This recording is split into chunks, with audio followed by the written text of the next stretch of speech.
16/7/2024 நேற்று தமிழகம் முழுவதும் அனைத்து வகை மாற்றுத்திறனாளிகள் மற்றும் பாதுகாப்போர் சங்கம் சார்பாக தமிழகம் முழுவதும் உள்ள அனைத்து மாவட்ட ஆட்சியர் அலுவலகத்தில் மாற்றுத்திறனாளிகளை தமிழக அரசிடம் ஒப்படைக்கும் போராட்டம் மாநில பொதுச் செயலாளர் ஜான்சி ராணி தலைமையில் நடைபெற்றது. அதனைத் தொடர்ந்து தமிழக முதல்வர் கவனத்திற்கு சென்று தமிழ்நாடு அனைத்து வகை மாற்றுத்திறனாளிகள் மற்றும் பாதுகாப்போர் உரிமைகளுக்கான சங்கத்தினரால் டாராடெக் கோரப்படும் கோரிக்கைகள் அனைத்தும் படிப்படியாக நிறைவேற்றப்படும் என்று பேச்சுவார்த்தையின் போது அந்தந்த துறையினர் உறுதியளித்துள்ளனர். மாற்றுத்திறனாளிகள் உதவித்தொகை கேட்டு விண்ணப்பித்து விண்ணப்பங்கள் ஏற்கப்பட்டு காத்திருக்கும் மாற்றுத்திறனாளிகளுக்கு படிப்படியாக உதவித்தொகை வழங்கிட உரிய நடவடிக்கை. மகாத்மா காந்தி தேசிய ஊரக வேலைவாய்ப்பு திட்டத்தில் 100 நாள் வேலைக்காக ஊராட்சி ஒன்றிய அலுவலகத்தில் விண்ணப்பித்து காத்திருப்போருக்கு உடனடி வேலை வாய்ப்பு வழங்குதல். மாற்றுத்திறனாளிகள் உள்ள குடும்ப ரேஷன் கார்டு அட்டைகளை AAY அட்டையாக மாற்றி விண்ணப்பித்து காத்திருக்கும் மாற்றுத்திறனாளிகளுக்கு அவர்களின் ரேஷன் கார்டு எண் பட்டியலை மாவட்ட வாரியாக வழங்கும் பட்சத்தில் அதன் அடிப்படையில் அனைவருக்கும் AAY அட்டைகளாக மாற்றிட நடவடிக்கை எடுக்கப்படும் என்று உறுதியளித்துள்ளனர்.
அப்படிதான் உங்களுக்கு வந்து அழைச்சிட்டு போகணும்.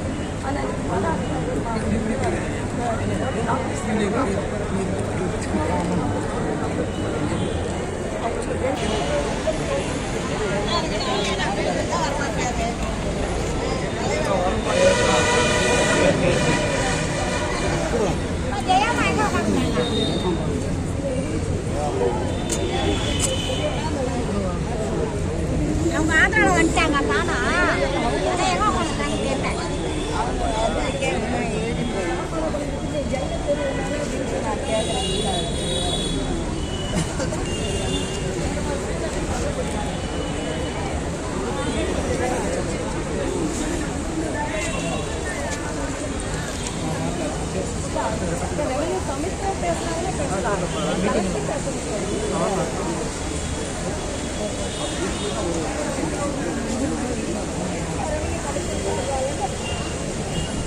அவங்க தான் சொல்ல முடியும். அவங்க என்ன எங்களுக்கு ரிப்ளை சொல்லணும்னா இடையில செக்ரட்டரி சொல்லுவாங்க, எங்கள் செக்ரட்டரி சிசி தாமஸ் இருக்காங்களே அவங்களே என்ன சொல்றாங்க, இந்த ரெவன்யூ சம்மந்தப்பட்டதுக்கு நான் எப்படி சொல்றது அவங்க கேட்குறாங்க.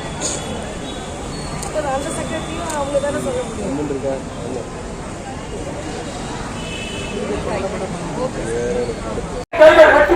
கோரிக்கைகள் வெற்றி பெறுவதை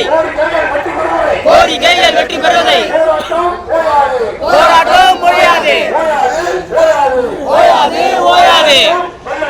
வெல்லட்டும் நம்முடைய போராட்டம், மாற்றுத்திறனாளி போராட்டம்.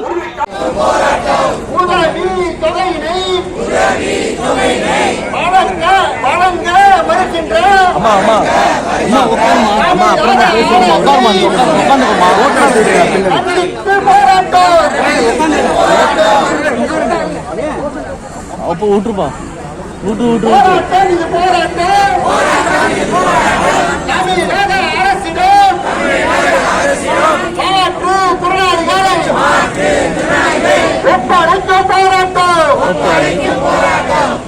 இங்கே வழியில்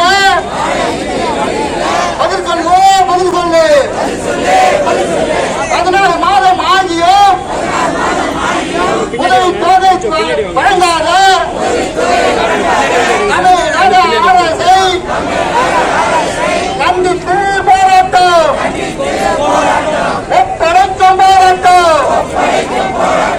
அனைத்து மாவட்ட ஆட்சியரிடத்திலும் மாற்று திறனாளிகளை ஒப்படைக்கும் போராட்டம். 14 மாதம் ஆகியும் புதியதாக விண்ணப்பித்த 1 லட்சத்திற்கும் மேற்பட்ட மாற்று திறனாளிகளுக்கு உதவி தொகை வழங்காத தமிழ்நாடு அரசை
மானத்தோட மரியாதையோட கௌரவத்தோட கண்ணியமாக மாற்றுத்திறனாளி வாழ்வது என்பது சாத்தியமா என்று நாங்கள் கேட்க விரும்புகிறோம். ஆக 1.5 ஆண்டு காலமாக கிட்டத்தட்ட விண்ணப்பிச்சு காத்திருக்காங்க. 2023 பக்கத்துல உட்காந்துருக்காங்க ஒரு அம்மா. விண்ணப்பிச்ச படிவம் கையில இருக்கு. ஆன்லைன்ல விண்ணப்பிச்சதுக்கு ஒப்புகை சீட்டு வச்சிருக்கிறாங்க. 1.5 வருஷமா இந்த மாற்றுத்திறனாளி விண்ணப்பித்தவர்களுக்காக உதவி தொகையை கொடுப்பதற்கு மறுக்கின்றது என்பது இந்த மாற்றுத்திறனாளி பட்டினி போட்டு சாகடிப்பதற்கு சமம் இல்லையா? மாற்றுத்திறனாளி எப்படி வாழ முடியும்? ஒண்ணு கிராமப்புறங்கள 100 நாள் வேலை கிடையாது, நகர்ப்புறத்தை அவர்களுக்கு தொழில் செய்வதற்கான அவர்களுக்கான எந்த ஏற்பாடும் கிடையாது, அவர்களுக்கான வாழ்விடம் கிடையாது, அவர்களுக்கான குடியிருப்பு மனைகள் கிடையாது. ரேஷன் கடையிலே 35 கிலோ அரிசி ஏஏஒய் கார்டாக மாற்றி தர வேண்டும் என்று சொல்லி உணவு பாதுகாப்பு சட்டத்தின் அடிப்படையில் மாநிலங்களுக்கு சொல்லப்பட்டிருக்கக்கூடிய வழிகாட்டுதல் அடிப்படையில் டெல்லி உயர்நீதிமன்ற உத்தரவின் அடிப்படையில் மாற்றுத்திறனாளிகள் வசிக்கின்ற அந்த குடும்ப அட்டைகளை எல்லாம் ஏஏஒய் கார்டுகளாக அந்தோதயா அன்ன யோஜனா திட்டத்தின் கீழ் 35 கிலோ உணவு தானியங்கள் கிடைக்கிற கார்டாக மாற்றி தர வேண்டும் என்று சொல்லப்பட்டிருக்கிறது. எத்தனை வருஷமா காத்திருக்கிறாங்க? விண்ணப்பிச்சு ஏற்கனவே மாத்துங்க. என்பிஹெச்எச் கார்டா இருக்கிறது, பிஹெச்எச் கார்டா வேணா மாற்றுவோம், ஆனா ஏஏஒய் கார்டா மாற்ற முடியாது என்று சொல்லி இன்று வரைக்கும் அவர்கள் பட்டினி போடுகின்ற கொடுமை இன்னொரு பக்கம் நடந்துட்டு. நம்முடைய மாநில டைரக்டர் அவர்கள் மாற்றுத்திறனாளி துறையினுடைய அதிகாரி திருமதி லட்சுமி அவர்கள் ஒரு பத்திரிகைக்கு செய்தி கொடுத்திருக்காங்க. நம்ம சங்கத்தோட பேரை குறிப்பிட்டு இந்த போராட்டத்தை அறிவிச்சிருக்கிறீங்க, தயவு செஞ்சு போராட்டத்தை கைவிட்டுருங்க. இந்த தமிழக அரசு மாற்றுத்திறனாளிக்கு நிறைய செஞ்சுக்கிட்டு இருக்கிறோம், ஆகவே நீங்க போராட்டத்தை கைவிடுங்க, உங்க பிரச்சனையை நாங்கள் தீர்த்து வைப்போம் அப்படின்னு போட்டிருக்காங்க. மொத்தம் பொதுவா அப்படி போட்டுட்டா எப்படிங்க ஏற்றுக்கொள்ள முடியும்? நான் என்ன கேட்கிறேன், டைரக்டர் அவர்கள் திருமதி லட்சுமி மேடம் அவர்களை கேட்கிறேன், பேச்சுவார்த்தை நடந்த போது சொல்லி இதை உறுதியாக மாற்றுத்திறனாளிகளுக்கு நம்பிக்கை அளிக்கக்கூடிய விதத்துல சிஎம் கவனத்துக்கு இதை கொண்டு வைப்போம், உங்க துறைக்கு பொறுப்பு அவர் தான், அவரை பேச வைக்கிறோம், அறிக்கை விட வைக்கிறோம் சொல்ல வேண்டியதானே? இதுகளுக்கே சொல்லலையே. அப்ப எந்த நம்பிக்கையில போராட்டத்தை கைவிடுறது? மாற்றுத்திறனாளிகள் கிடைக்கிற ஒரே ஆயுதம் ஏற்கனவே பிச்சைக்காரதான் செஞ்சுக்கிட்டு இருந்தாங்க, இப்ப நாங்க சங்கமாயிட்டோம். இப்ப மாற்றுத்திறனாளிக்கு இருக்க ஒரே ஆயுதம் போராட்டம் தான். ஆகிய போராட்டத்துக்கு தள்ளப்பட்டதற்கு காரணமே அதிகாரிகள் தான், ஆட்சியாளர்கள் தான் என்பதை நீங்கள் புரிந்து கொள்ள வேண்டும் என்பதை சொல்லிக்கொண்டு அடுத்த கட்டமாக இப்ப கூட பத்திரிகையாளர் கேட்டாங்க, இன்னைக்கு பேசி முடியல என்ன பண்ண போறீங்க? நாங்க தமிழ்நாடு பூரா இன்னைக்கு 30,000க்கு மேற்பட்ட மாற்றுத்திறனாளியை ஒப்படைக்க போராட்டத்துக்கு வந்து விட்டுடுவோமா? இப்பவும் இந்த பிரச்சனை தீர்க்கப்படலனா நாங்கள் மாண்புமிகு தமிழக முதல்வருக்கும் அரசுக்கும் தெரிவித்துக் கொள்கிறோம், இந்த போராட்டம் இதோடு நிற்காது. மருத்துவர்கள் தான் மெத்த படித்தவர்கள் தானே, இதுக்கு ஒரு ஆக்ட் இருக்கு. ஒரு விரல் போனா எத்தனை சதவீதம், 2 விரல் போனா எவ்வளவு போடணும், 2 கையிலும் இருக்கக்கூடிய விரல்கள் போச்சுன்னா எவ்வளவு, உடற்கைக்கு மேல போச்சுன்னா எவ்வளவு போடணும் அப்படின்னு கணக்கு விவரங்கள் கொடுக்கப்பட்டிருக்கா இல்ல கைட்லைன்னு. என்ன பண்ணிட்டு இருக்கிறீங்க? இன்னைக்கு நேற்று பத்திரிகையில செய்தி பார்த்திருப்பீங்க தொலைக்காட்சியில, மகாராஷ்டிரா மாநிலத்தில் இருக்கக்கூடிய ஒரு ஐஏஎஸ் பயிற்சி அதிகாரி, அந்த அம்மா மாற்றுத்திறனாளி பொய்யா சர்டிபிகேட் கொடுத்து ஐஏஎஸ் பதவிக்கு வந்திருக்காங்க, மாற்றுத்திறனாளி போட்டாங்க. இப்ப யார் கொடுத்தது? அவங்களுக்கான சர்டிபிகேட் யார் கொடுத்தா? அதிகாரி தானே கொடுத்திருக்காங்க. உண்மையான மாற்றுத்திறனாளி பாதிப்புக்கு ஏற்றவாறு போடுவதில்லை. இன்னொரு பக்கம் காசு கொடுத்தா என்ன வேணா கிடைக்குங்கிற நிலைமையை தமிழ்நாட்டிலும் நடப்பதை நான் கவனத்திற்கு கொண்டு வர விரும்புகிறேன்.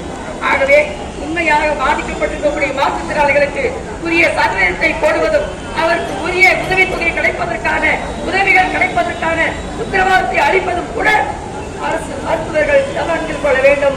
மருத்துவத்துறையினுடைய அதிகாரிகள் அமைச்சர்களை நாங்கள் கேட்டுக்கொள்ள விரும்புகிறோம், தயவு செய்து தலையிடுங்கள், தயவு செய்து தலையிட்டு மாற்றுத்திறனாளிக்கு உரிய மூலத்தின் அறுவடை செய்து அதற்கு உரிய முறையில் சர்டிபிகேட் கொடுக்க வேண்டும் என்பதை இந்த நேரத்தில் நாங்கள் வலியுறுத்தி கேட்டுக்கொள்ள விரும்புகிறோம். என்னைய பொறுத்த வரைக்கும் வீடுங்கிறது ஒரு பெரிய பிரச்சனை. உண்மையாக மாற்றுத்திறனாளிகளுடைய எண்ணிக்கையை குறைத்து காட்டுவதற்காக அதிகாரிகள் செஞ்சிருக்கக்கூடிய சில்மிஷன் சொல்லுவாங்கல்ல, மோசடித்தனம், அப்படிப்பட்ட வேலையை தான் இணையதளம் மூலமாக விண்ணப்பிக்கக்கூடிய மாற்றுத்திறனாளிகளை இப்ப சமீபமா பாத்தீங்கன்னா விண்ணப்பிக்கவே முடியாம க்ளோஸ் பண்ணி வச்சுட்டாங்க. புதுசா யாரும் விண்ணப்பிக்கவே முடியாது. ஏற்கனவே விண்ணப்பிச்ச லிஸ்டையும் பாத்தீங்கன்னா 3 மாசத்துக்கு ஒரு முறை சிஆர்ஏ கூட்டம் நடக்கும். இந்த மாதிரி சிஆர்ஏ தலைமையில கூட்டம் நடக்கிற போது இவ்வளவு பேர் காத்திருக்காங்க, நாங்கள் தயார் பண்ணுவோம் சொல்லுவோம். உடனே அதை சொல்லுவாங்க, ஒரு பெரும்பகுதி 3 மாசத்துக்கு ஒரு தடவை கிளியர் பண்ணிடுவாங்க. ஏற்கனவே இறந்து போனவர்கள் நிறுத்தப்பட்டவர்கள் எண்ணிக்கையில ஆட்டோமேட்டிக்கா முன்னுரிமை அடிப்படையில காத்திருக்கிற லிஸ்ட் எல்லாம் போயிடும். இதுதான் ஏற்கனவே இருந்தது.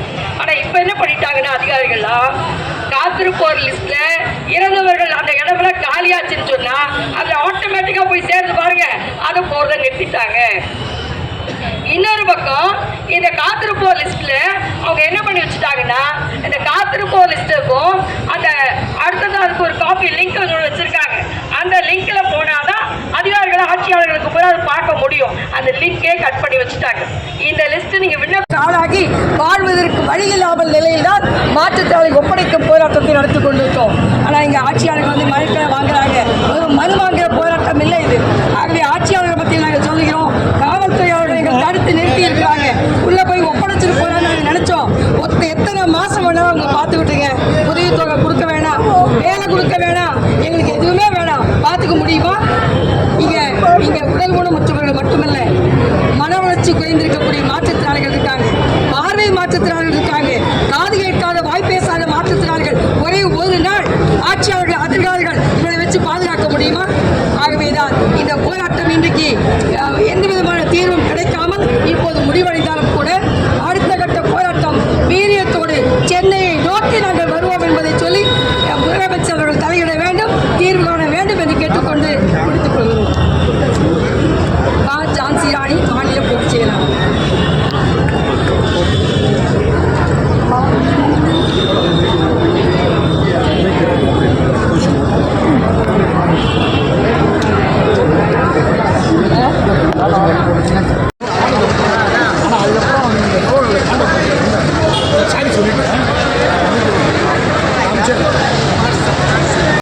போராட்டம் இல்லை. யாருக்கெல்லாம் இந்த பிரச்சனைகளை சந்தித்துக் கொண்டிருக்கிறார்களோ அந்த மக்களை எல்லாம் மாற்றுகிறார்கள் ஒப்படைக்கும் போராட்டம் தான் அறிவிச்சோம். ஆனா கடுமையாக நம்ம முயற்சி பண்ணியும் கூட காவல்துறை அதிகாரிகள் எல்லாம் இங்கே கடுமையாக நம்மை உள்ளே விடாமல் தடுத்துக் கொண்டிருக்கிறார்கள். வாக்குவாதம் நடைபெற்றுக் கொண்டிருக்கிறது. சில பேரை மட்டுமே இங்க ஒப்படைச்சிருந்துங்கிறது உள்ள விடலைங்கிற சூழ்நிலையில மற்றவர்கள் எல்லாம் நம்ம கலைந்து செல்வது, மாற்றுத்திறனாளி பிரச்சனைக்குரியவர்களை மட்டும் இங்க இருக்க விரும்பவர்கள் முடிந்தால் நம்ம இருக்கலாம் என்பதை சொல்ல விரும்புகிறேன். தமிழ்நாடு முழுக்க இந்த பிரச்சனைகள் ஒட்டுமிக்க எல்லா இடத்திலையும் மனுக்களை கொடுத்தவர்களோடு மட்டுமல்லாமல் ஒப்படைக்கும் போராட்டம் காவல்துறையோடு தண்டு முழுதான் நடக்குது. காவல்துறை நண்பர்கள் நமக்கு உதவியாகவும் இருக்காங்க, ஒத்தாசையும் இருக்காங்கிறது ஒரு பக்கம் நடக்குது. இன்னொரு பக்கம் ஆட்சி அதிகாரத்தில் இருப்பவர்களை உள்ள அனுமதிக்க முடியாத என்ற அடிப்படையில நம்மை தடுக்கிறார்கள் என்பதை நம்ம பார்க்கணும். காவல்துறையை நம்ம இதுக்கு மேல தள்ளுமுள்ளு பண்ணி நம்மை இன்னும் சில பேரை மாற்றுத்திறனாளியா மாற முடியாது. ஆகவே இந்த போராட்டத்தில் நம்ம கொடுத்திருக்கிற அடிப்படையில அடுத்த கட்ட போராட்டத்தை நோக்கி நம்ம செல்வதுதான் நமக்கு தீர்வாக இருக்க முடியும். இந்த போராட்டம் இங்க இருக்கக்கூடிய காவல்துறையோடு மட்டும் நம்ம போராடி போதுமானதாக இருக்காது. ஆகவே தமிழகம் முழுவதும் அடுத்த கட்ட போராட்டத்தை நோக்கி என்ன ஆனாலும் சரி, ஏற்கனவே போராட்டம் நடத்தி புதுசுலாம் இல்லை, நமக்கு எத்தனை நாட்கள் ஆனாலும் சரி அந்த போராட்டத்திற்கு தீர்வு காணும் வரை நம்ம தொடர்ச்சியான போராட்டத்திற்கு அடுத்த கட்டமாக தீர்மானிக்க வேண்டி இருக்கிறது. அதை நோக்கி நாம் செல்வோம் என்பதை சொல்லிக்கொண்டு இன்றைய போராட்டத்தில் கடைசியாக மீண்டும் ஒருவரை வலுவான கோஷத்தை எழுப்பி உள்ளே விடுவதற்கான முயற்சி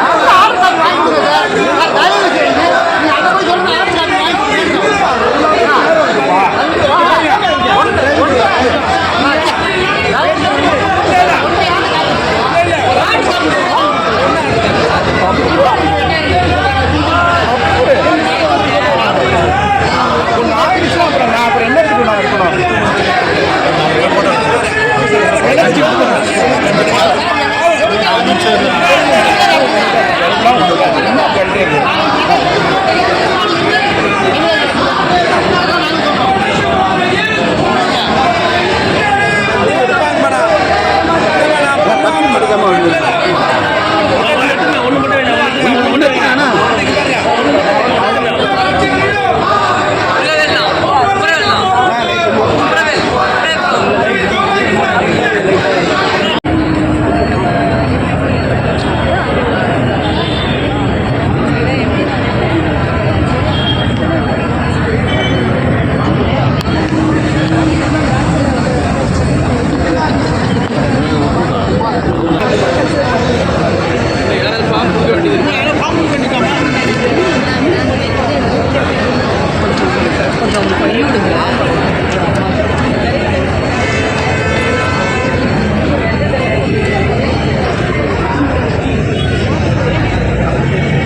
அப்புறமா பேசுறேன். காதுல வேண்டியா இருக்கு. நான் அப்புறம் பேசுறேன் உங்ககிட்ட. இப்ப கிளம்புங்க. நீங்க மட்டும்தான் போறீங்க. நிக்க முடியலையா? நிக்க முடியலையா?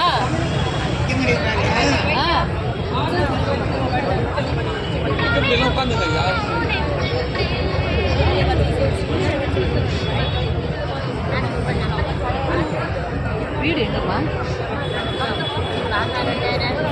எதுவுமே வரலையா?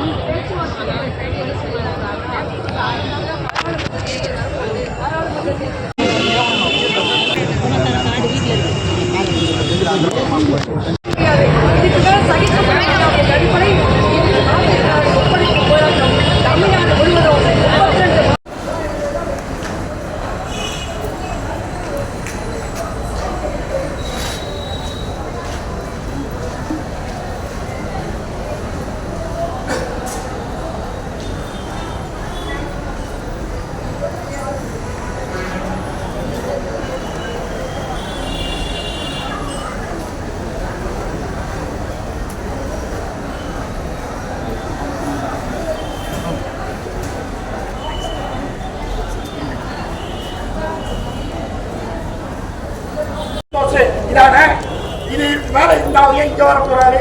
அப்போ நீங்க மாற்றுத்திறனாளிகளோடு வசதி படைத்த மாற்றுத்திறனாளிகள் திட்டமா, ஏழை எளிய மாற்றுத்திறனாளிக்கான திட்டம் இல்லையா என்பதுதான் வீடு கேட்டு மனு கொடுத்த எல்லா மாற்றுத்திறனாளிகள் தமிழ் முறை நீங்க வீடை கொடுங்க. ஐயா நீ ஒரு நிமிஷம் பேமெண்ட் ஒரு 10,000 ரூபாய் அதுக்கு மேல மாணவர்கள் கேட்டு என்று அரசாங்கம் தமிழ்நாடு நகர்ப்புற வாழ்விட மேம்பாட்டத்தினுடைய கொள்கையில் திட்டத்தில் மாற்றத்தை கொண்டு வர வேண்டும் என்று நாங்கள் சொல்ல விரும்புகிறோம். ஏனென்றால் மாற்றுத்திறனாளி வீடு பெற வேண்டும் என்றால் இப்படிப்பட்ட சாதாரண மக்கள் அடுத்த கட்டமாக இப்ப கூட பத்திரிகையாளர் கேட்டாங்க, இன்னைக்கு பேசி முடியல என்ன பண்ண போறீங்க? நாங்க தமிழ்நாடு பூரா இன்னைக்கு 30,000க்கு மேற்பட்ட மாற்றுத்திறனாளி ஒப்படைக்க போராட்டத்தில் கலந்துட்டு இருக்கிறாங்க. விட்டுடுவோமா? இப்பவும் இந்த பிரச்சனை தீர்க்கப்படலைன்னா நாங்கள் மாண்புமிகு தமிழக முதல்வருக்கும் அரசுக்கும் தெரிவித்துக் கொள்கிறோம், இந்த போராட்டம் இதோடு நிற்காது.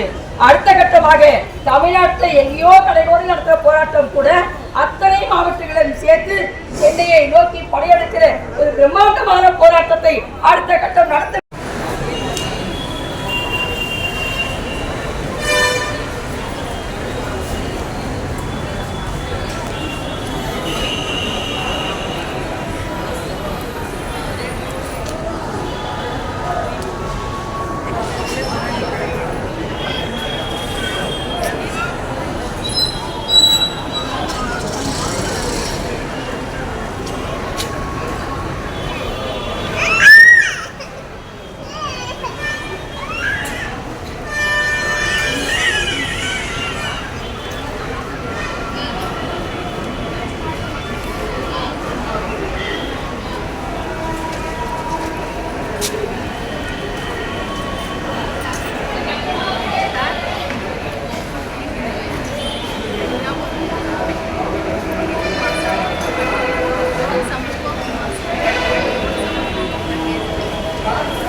வரோம்.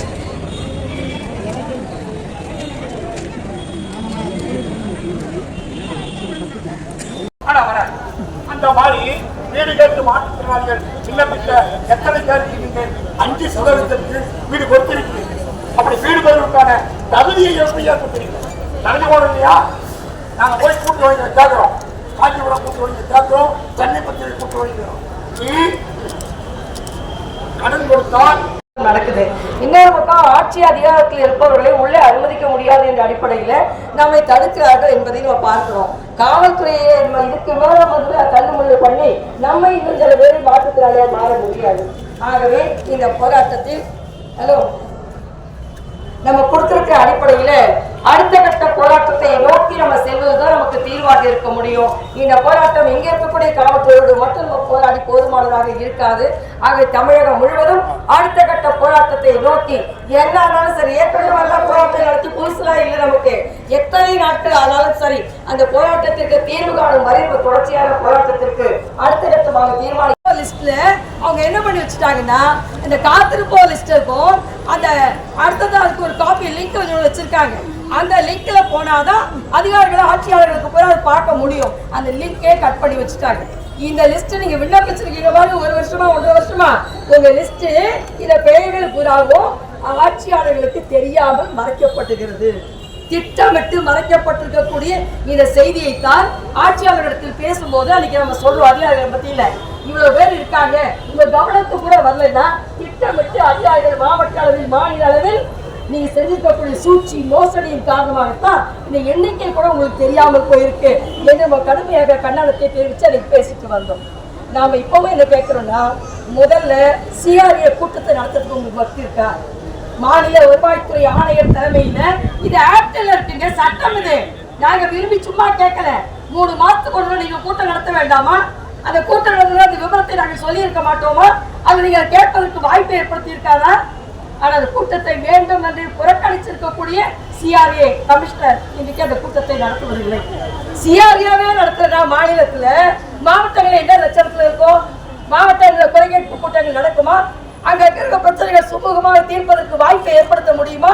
ஆகவே மாவட்டங்களிலும் கூட மாவட்ட ஆட்சித்தலைவர் தலைமையில, கோட்டாட்சியர் தலைமையில இப்படிப்பட்ட கூட்டங்கள் என்பது குறைதீர் கூட்டங்கள் நடத்தப்படாமல் இன்னைக்கு புறக்கணிக்கிற நிலைமை இருக்கு. நம்ம திடீர்னு இன்னைக்கு போராட்டத்துக்கு வரல, பிப்ரவரி மாசம் அறிவிச்சோம், இன்று போய் நாளை வான்னு சொன்னாங்க. அப்ப தேர்தல் வருது, பாராளுமன்ற தேர்தல் முடியட்டும், அதுக்கப்புறம் எல்லாத்தையும் நாங்க தீர்த்து வைக்கிறோம். நாங்க தேர்தல் முடிஞ்சது இல்ல, தேர்தல் முடிஞ்சு 40க்கு 40 தமிழ்நாட்டுல வெற்றி, சந்தோஷம் தான், நல்ல விஷயம் தான். பல்வேறு அறிவிப்புகள் புதுசா அவர் பக்கம் போய்கிட்டு இருக்கு, நல்ல விஷயம் தான். ஆனா மாற்றுத்திறனாளி பிரச்சனை தீர்க்க வேண்டாமா? மாற்றுத்திறனாளி துறையில கையில வச்சிருக்கிறது யாரு? தமிழக முதல்வர் அவர்கள். தமிழக முதல்வர் கையில வச்சிருக்கக்கூடிய இந்த துறையில இவ்வளவு பெரிய மோசடிகள், இவ்வளவு பெரிய பிரச்சனைகள், வீடு இல்லாமல், ஏஐ கார்டு இல்லாமல், உதவித்தொகை கிடைக்காமல், இப்படி பல்வேறு வகையில் வாழ்க்கையில் அவர்கள் வெறுப்புக்கு உள்ளாகி இதற்கு மேல் வாழ முடியாது என்கிற நிலைக்கு தள்ளப்பட்டிருக்கிறார்களே. தலைவர் சிஎம்மோட கவனம் வேண்டாமா? இதுவரைக்கும் சிஎம் அவருக்கு முதல்வர் தலைமையில இதை பேச்சுவார்த்தை நடத்தப்பட்டிருக்கு, இவ்வளவு பிரச்சனைகளுக்கு நான் தெரிய வந்திருக்கு, இதை தீர்த்து வைக்கிறதுக்கு முயற்சி பண்றோம் என்று நம்பிக்கை அளிப்பதாக பத்திரிகை செய்தி கொடுக்க வேண்டாமா? பத்திரிகை செய்தி கையில தோசை, கையில காசு, வாயில தோசை நீங்க கூட கொடுக்க வேண்டாம். இத்தனை நாளைக்குள்ள, இவ்வளவு நாளைக்குள்ள படிப்படியா உங்க பிரச்சனை தீர்க்கப்படும். ஏன்